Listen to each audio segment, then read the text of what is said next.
Mtazamaji, biashara katika soko la Keumbu katika kaunti ya Kisii zimeathirika kwa muda wa siku 3 tangu vurugu zilizoshuhudiwa katika soko hilo Ijumaa iliyopita wakati wa msafara wa Linda Mwananchi. Kuna madai kuwa baadhi ya wafanyabiashara walihusika katika vurugu hizo. Aidha, wafanyabiashara hao wanahofia hasara zaidi, wakizitaka mamlaka kuwafungulia mashtaka waliotekeleza uhuni huo. Kwingineko ni kwamba Meshak Yoge, mmoja wa aliyejeruhiwa katika vurugu hizo, ameeleza madhila aliyopitia. Hilda Kipto anaarifu. Wafanyabiashara katika soko la Keumbu sasa wameingiwa na hofu kubwa. Biashara haisongi tena, wateja ni haba.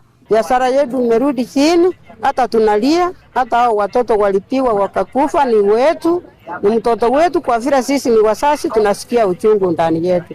Kwa hivyo wananchi wenzetu wengine, usichukie wenzenu, tunapigana sisi kwa sisi. Hii ni baada ya wito ambao umekuwa ukienezwa mtandaoni kwa wakazi wa eneo hilo kususia kufanya biashara yoyote na wafanyabiashara katika soko hili, kwa madai kuwa baadhi yao walihusika katika vurugu zilizosababisha kujeruhiwa kwa watu 20 na hata kusababisha kifo cha Vincent Osiemo. Biashara ilikuwa sawa kutoka mwanzo, lakini hii toka Friday ndio tunalia, sababu hatukuwa tunajua hao watu walikuwa wanakuja kupigana. Sisi tulikuwa na furaha kwa kungojea hao watu.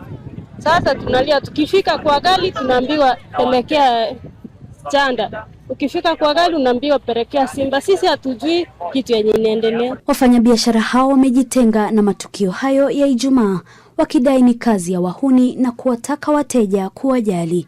Kienda kuuza wanatuambia hawaturisifu vizuri, wanaona ni kama tutawarusha mawe vile walirushwa wakati ule.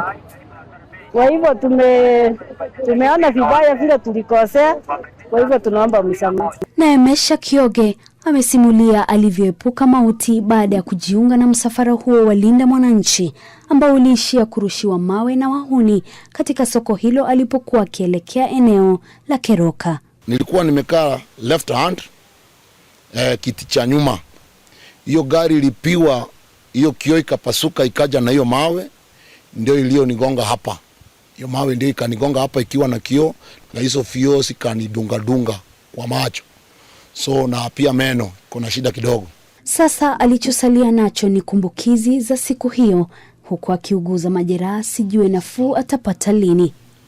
Ana hasira na mkumbo wa uhuni uliotendeka.